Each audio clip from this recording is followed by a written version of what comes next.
नमस्कार, मैं हूं दिवांशु। आप देख रहे हैं न्यूज़ फॉर। लोकसभा चुनाव 2024 के नतीजों के बाद नीतीश कुमार को बार बार महागठबंधन के नेताओं की तरफ से बुलावा जो है वो भेजा जा रहा है कि आ जाइए आप हमारे साथ। सार्वजनिक तौर पर ही कई ऐसे बयान हमारे पास मौजूद हैं जो कि ये कह रहे हैं कि नीतीश कुमार को तेजस्वी यादव बुला रहे हैं कि इंडिया गठबंधन में आप शामिल हो जाइए। ऐसा हम इसलिए कह रहे हैं, हाल का सबसे ताज़ा बयान देख लीजिए। रोहिणी आचार्य जब पटना एयरपोर्ट पर पहुंचती हैं तो कहती हैं कि चाचा हैं, हम तो आशीर्वाद लेने जाएंगे ही, वो उनको तय करना है कि वो हमें आशीर्वाद देते हैं कि नहीं देते हैं। और जब नतीजे आ रहे थे तो उससे पहले तेजस्वी यादव ने ही पटना एयरपोर्ट पर जो बयान दिया था वो आप याद कर लीजिए। तो लगातार चाहे आरजेडी के कई प्रवक्ताओं के भी बयान को भी डिकोड कर लीजिए, लब्बो लुबाब यही है। 2019 में नीतीश कुमार जो है वो 16 सीटें लाकर भी जितना बम बम नहीं थे इस बार 12 सीट लाकर भी उससे ज़्यादा बम बम है।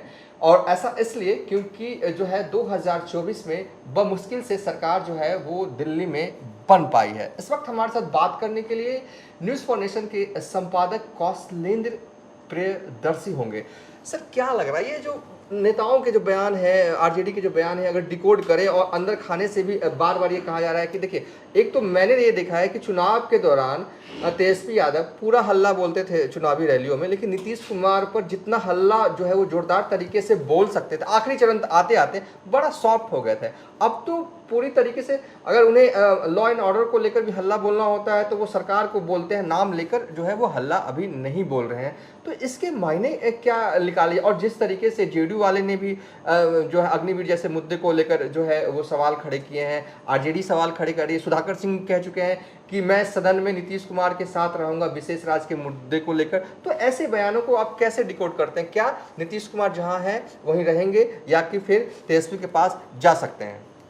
आपने एक पोस्टर देखा होगा पटना में लोकसभा चुनाव परिणाम के बाद, और जनता दल इन नेताओं के कार्यकर्ताओं के चेहरे पर मुस्कान, एक स्लोगन लगा था, टाइगर अभी जिंदा है। हाँ, सोना सिंह ने लगाया था, संजय सिंह के भाई। जो भी, तो कार्यकर्ताओं ने लगाया और टाइगर अभी जिंदा है। तो वाकई लोकसभा चुनाव परिणाम के बाद टाइगर जिंदा है, और वो टाइगर राजद के लिए भी है और वो टाइगर बीजेपी के लिए भी। क्योंकि महत्ता जो है, इन्होंने अपनी एक बार फिर से सियासी महत्ता बता दी है कि हमारे बिना कोई बिहार में सरकार नहीं बना सकता। अब सवाल है कि तेजस्वी यादव को यह लगता है कि अगर इनके साथ हम नहीं रहे तो हमारा मुख्यमंत्री बनने का सपना साकार नहीं होगा। 15 को याद कीजिए आप कि 2015 में जो अगर नीतीश कुमार उनके साथ गए, मोदी की लहर थी, उसके बावजूद भारतीय जनता पार्टी बिहार में बुरी तरह चुनाव हारी और 58 सीटों पर सिमट गई 243 विधानसभा में। अब सवाल है कि उसी दौर में एक संजीवनी मिल गया राष्ट्रीय जनता दल को। 2010 का चुनाव आपको याद होगा, राष्ट्रीय जनता दल 22 सीटों पर सिमट गई थी और भारतीय जनता पार्टी और ये जेडीयू मतलब 206 या 200 स्ट्राइक रेट गजब का था। गोल्डन एरा ऑफ हाँ, 116 सीटों पर चुनाव लड़ी थी ये, और 100 सीटों पर संभवतः ये लड़े थे और बाकी बंटवारा हुआ था। तो अब सवाल है कि 2014 में प्रधानमंत्री के आने के बाद अलग होते हैं, जैसे ही उनका ये ऐलान होता है कि ये प्रधानमंत्री देश के उम्मीदवार होंगे भारतीय जनता पार्टी की तरफ से, नीतीश अलग हो जाते हैं। 14 में चुनाव भी लड़ते हैं लोकसभा का, लेकिन जनता उनको दरकिनार कर देती है और 2 सीटों पर उन्हें समेट देती है, इस्तीफा देते हैं। जीतन राम मांझी को मंत्री बनाते हैं, उसमें राष्ट्रीय जनता दल का भी साथ मिलता है, बाद में दोनों साथ हो जाते हैं। ठीक है, तो साथ हो जाते हैं और उसके बाद दोनों कोलैबोरेशन में सहयोग से आपस में चुनाव लड़ते हैं और थंपिंग एकदम, उसमें CPI-ML कांग्रेस भी साथ रहती है और कांग्रेस को भी अद्भुत सफलता मिलती है और 27 विधायक उसके जीत जाते हैं। तो नीतीश कुमार उस समय भी अपनी भूमिका बिहार की राजनीति में बखूबी बताया था। चुनाव परिणाम के बाद 2017 हालांकि वो उसको नहीं मानते हैं, वो पलट जाते हैं और वे एक बार फिर भारतीय जनता पार्टी के साथ चले जाते हैं। 2019 का लोकसभा चुनाव फिर भारतीय जनता पार्टी के साथ लड़ते हैं और स्ट्राइक रेट भी बड़ा ज़बरदस्त रहता है और 39 सीटों पर एनडीए जीतने में कामयाब रहती है, इससे ज़्यादा तो नहीं जीत सकते। और इस बार वो उसी में से 10 हार चुके।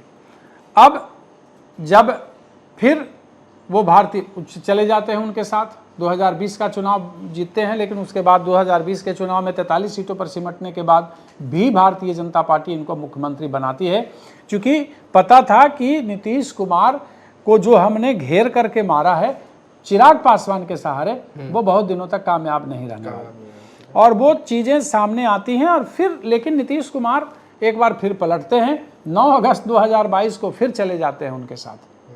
तो ये जो पलटने का खेल है, और यही पलटने के खेल की वजह से लोग अनुमान लगाते हैं कि नीतीश कुमार एक बार फिर से पलट जाएंगे। तब तो लोकसभा चुनाव परिणाम के बाद नारा लगा कांग्रेस दफ्तर के बाहर, नीतीश कुमार पलटी मारो, हम तुम्हारे साथ हैं। तो अब आप एक स्ट्रैटेजी देखिए तेजस्वी यादव की, कि उनका पूरा कुनबा, उनके पूरे नेता, जो माने आप कह सकते हैं कि जिनकी भाषाई शैली बहुत ही माने गलत तरीके से वो भाषा का इस्तेमाल करते हैं, वो भी कहते थे कि हमारे गार्जियन हैं चुनाव लड़ने वाले लोग। तेजस्वी यादव ने खुल करके कभी हमला नहीं बोला, चाहे वो मीसा भारती ही लड़ रही हो, लालू प्रसाद जो कहते थे पे हमला होता, हाँ लालू प्रसाद जो हमेशा, हाँ लालू प्रसाद जो हमेशा कहते थे कि इसके पेट में दांत है, क्या क्या नहीं लालू प्रसाद बोलते थे। लेकिन उसके बावजूद किसी परिवार ने, किसी नेता ने, संभवतः ऊपर से ये रोल था। आप याद कीजिए 2020 में चुनाव जीतने के बाद, मुख्यमंत्री बनने के बाद कुछ ही दिनों बाद एक स्ट्रैटेजी के तहत नीतीश कुमार पर राष्ट्रीय जनता दल के नेताओं ने बोलना बंद कर दिया था। हाँ, बिल्कुल। किसी भी राष्ट्रीय जनता दल के प्रवक्ता से पूछते थे तो वो कहते थे कि नहीं, हम लोगों को बोलने के लिए मना किया गया है। इस बार भी बोलने के लिए मना किया गया है।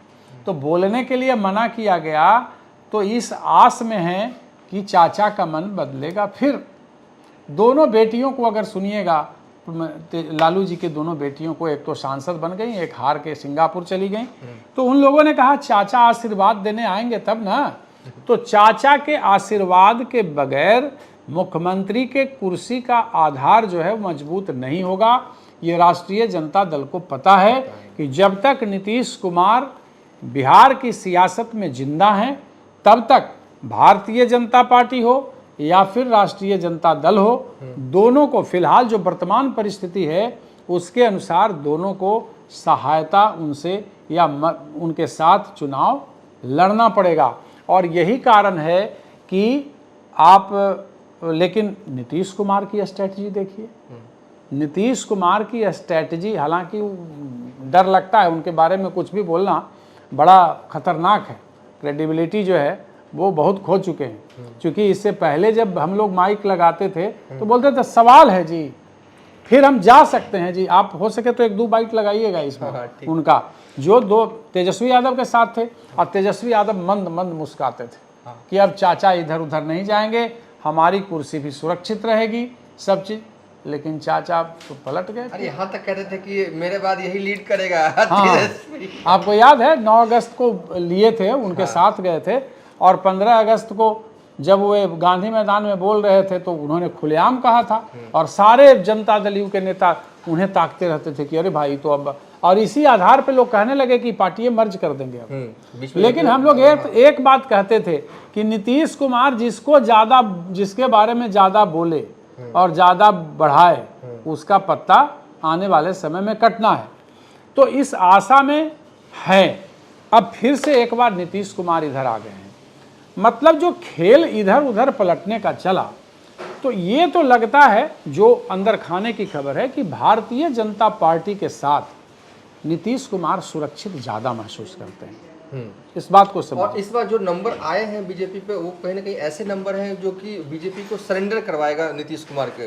नहीं, वो भी स्थिति नहीं है। देखिए देवांशु, नहीं 12 सीट अगर आप लेके चले जाते हैं 2293 में, तो आप कोई फर्क तो पड़ता नहीं। लेकिन मैसेज तो लेकिन मैसेज है इस पर चुनाव परिणाम का कि एक तो भारतीय जनता पार्टी न ठीक से जीती, और दूसरी तरफ विपक्ष न ठीक से हारा, हारते हारते रहा, एक जीतते जीतते रहा। तो ये वजह से है ना कि दोनों खुश पूरा नहीं। एक खुश इसलिए है कि इसको हम 272 से पहले रोक दिए, 400 गरज रहे थे इससे, लेकिन वो उनके कार्यकर्ता जीतने के बाद भी निराश हैं, क्योंकि टारगेट एक 400 का था और अपने बदौलत भारतीय जनता पार्टी सरकार में नहीं है।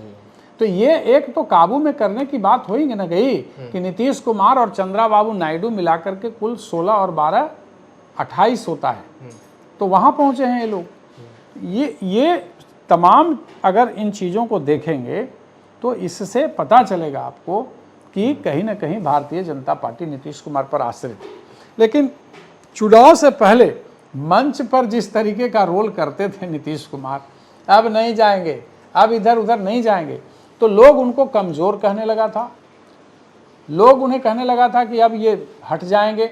आप याद कीजिए, चुनाव के बाद लोग कहता था कि भारतीय जनता पार्टी इनसे उनको मुख्यमंत्री से पद से हटाएगी और भारतीय जनता पार्टी का कोई मुख्यमंत्री बनेगा। हाँ, ये तो था। लेकिन सियासत में परिस्थितियां कब पलट जाएं ये जनता तय करती है। इसीलिए जनता को लोकतंत्र में जनार्दन कहा जाता है और जनार्दन ने भारतीय जनता पार्टी को औकात दिखाया कि आप ज़्यादा उछल कूद मत कीजिए। लोकतंत्र की खूबसूरती भी यही है, या यूं कह लें कि नरेंद्र मोदी के द्वारा जो नैरेटिव सेट किया गया 400 पार का, वो उल्टा पड़ा और जो इंडी गठबंधन के नेता थे जैसे कांग्रेस के राहुल गांधी और अखिलेश यादव, इन लोगों ने हल्ला मचाना शुरू किया कि संविधान खतरे में है, अब संविधान बदल जाएगा।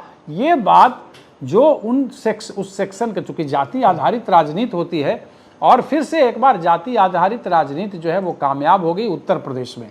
अगर वहाँ भारतीय जनता पार्टी अपने पुराने रोल में होती तो फिर से, चूंकि 240 पे हैं और 32 सीटों की जरूरत थी, वहाँ अगर वही पुराना उनका मार्जिन आ जाता तो खेल तो हो ही जाता।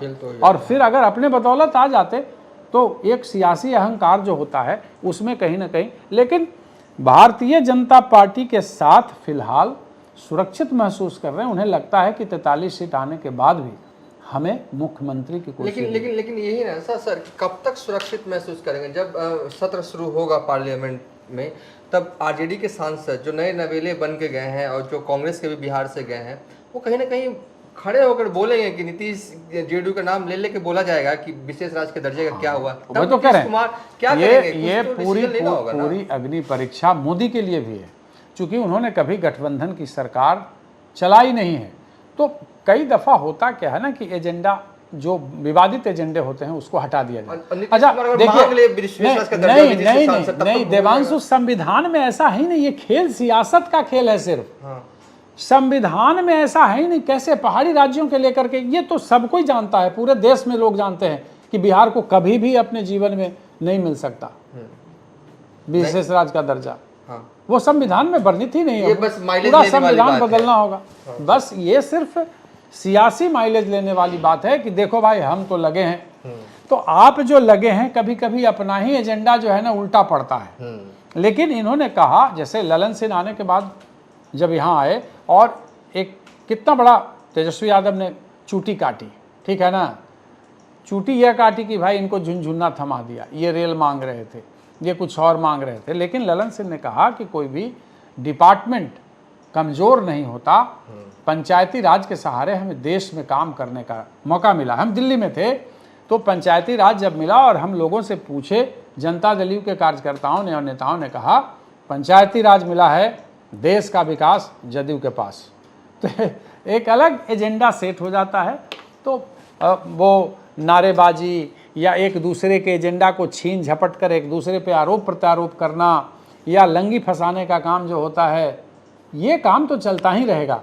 जहां आप देखते हैं छोटे छोटे इतने दल हैं, चिराग पासवान कैसे 5 सीट पर एकदम स्ट्राइक रेट हाई रहा, लेकिन यहाँ चूंकि छोटे छोटे दल हैं और छोटे छोटे दलों की सियासत में बिहार की राजनीति फंसी है, इसलिए ये सब चलता रहेगा और पत्रकारों को भी मजा मिलता रहेगा। हम लोगों के लिए भी सब्जेक्ट मिलता है। अगर आप राजस्थान में होते, मध्य प्रदेश में होते, 2 ही पार्टियां हैं भाई, क्या करने के लिए रहता ही नहीं। लेकिन ये छोटे छोटे दल लोकतंत्र की खूबसूरती है और भारतीय राजनीति की किताबों में आप इन छोटे दलों को के बारे में पढ़िएगा तो आप कह रहे हैं ना कि ये ऐसे करेंगे ऐसे करेंगे, इन्हें प्रेशर ग्रुप कहाँ ही जाता है, ये दबाव समूह के तौर पे काम करते हैं। इनका अपना एजेंडा होता है स्थानीय। ताकि हम उस पर बने रहें। तो नीतीश कुमार मुझे लगता है कि इस बार इनके पाले में आने वाले अभी नहीं। हाँ, तो तेजस्वी यादव के पाले में जो है अभी नहीं, जो अभी का करंट सिनेरियो देखकर लग रहा है कि नीतीश कुमार जो है वो तेजस्वी यादव की साइड नहीं जाने वाले हैं, एनडीए साइड ही रहेंगे। और मुझे लगता है सर कि ये तब तक तो एश्योर है कि नहीं जाएंगे, विधानसभा चुनाव बाद ही कुछ करेंगे, पहले तो खेला नहीं करने वाले। ये भी एक 25 का चुनाव तो लड़ेंगे ही साथ में ही, चूंकि भारतीय जनता पार्टी के नेताओं के लिए तो ये चुनाव का परिणाम बड़ा उल्टा पड़ा ना भाई। उल्टा पड़ा, हाँ। तो वहीं कहना पड़ा जो इनके उप मुख्यमंत्री थे दोनों की, अब नीतीश के नेतृत्व में चुनाव लड़ेंगे। और आप याद कीजिए, पलटी मारने से पहले, अब पता नहीं क्यों पलटी मारे थे, उस समय भी प्रधानमंत्री ने जब कहा था कि नीतीश बाबू सबसे बड़े समाजवादी नेता हैं, ठीक है ना, ईमानदारी और बाकी चीज, बाद में इन्होंने पलटी मार ली थी। तो ये दोनों की ट्यूनिंग बड़ी अच्छी है इस बार जो दिखा।